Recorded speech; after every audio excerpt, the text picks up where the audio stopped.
You probably won't believe this, but a few days ago, something happened that felt straight out of a movie. It started on what should have been a normal afternoon. I walked into my backyard, and right next to my lilac bushes, I found a freshly dug hole. At first, I thought maybe some animal had been digging, but a moment later, the real reason made my jaw drop.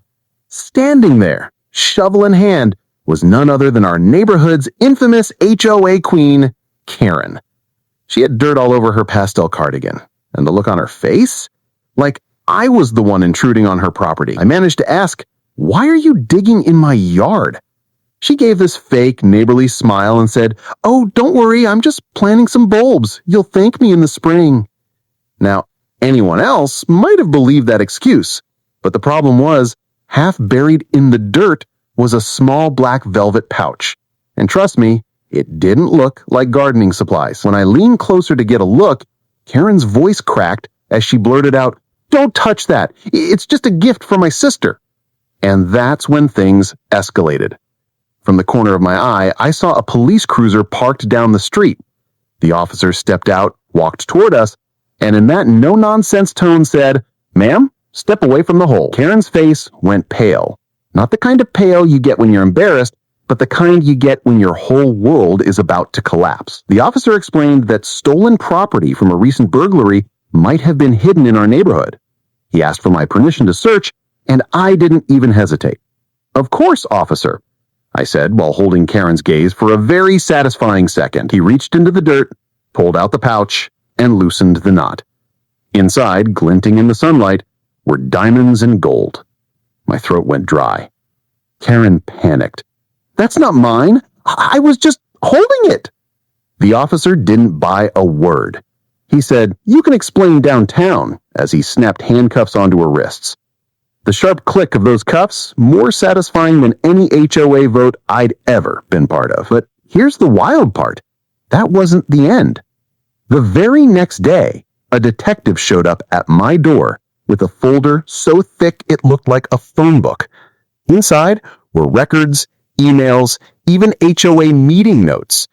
Turns out, Karen had been under investigation for months, not only for the stolen jewelry, but also for embezzling tens of thousands of dollars from the HOA. Fake invoices, forged signatures, payments to companies that didn't even exist. And the jewelry, it belonged to a widow down the street. The same woman Karen had publicly shamed for letting her house fall into disrepair after her husband passed away. My stomach turned when I heard it.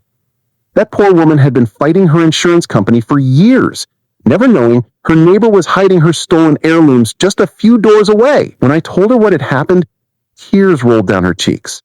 She looked me in the eye and said, "I hope she rots for what she did." That night, our HOA called an emergency meeting.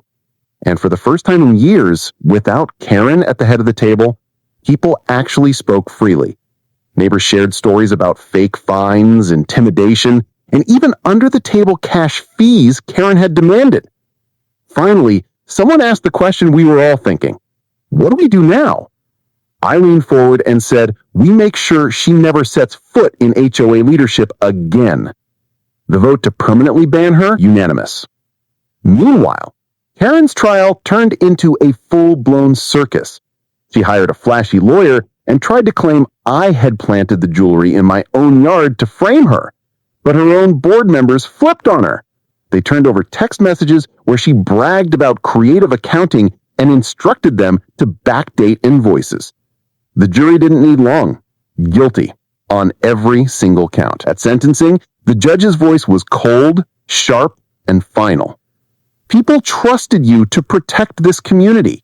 Instead, you exploited them. You've shown no remorse. You will serve 6 years in state prison. Karen sat stone-faced, lips pressed so tight they almost disappeared. She didn't look at me, didn't say a word as they led her away in cuffs. The widow finally got her jewelry back.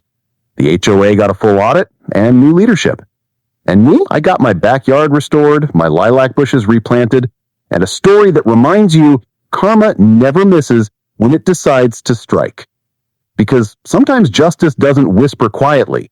Sometimes It digs a hole in your yard, thinking it's hiding, only to be dragged into the light for the whole world to see. If you enjoyed watching Karma finally catch up with this HOA tyrant, don't forget to hit subscribe, because trust me, the next real-life justice story I've got lined up is even wilder.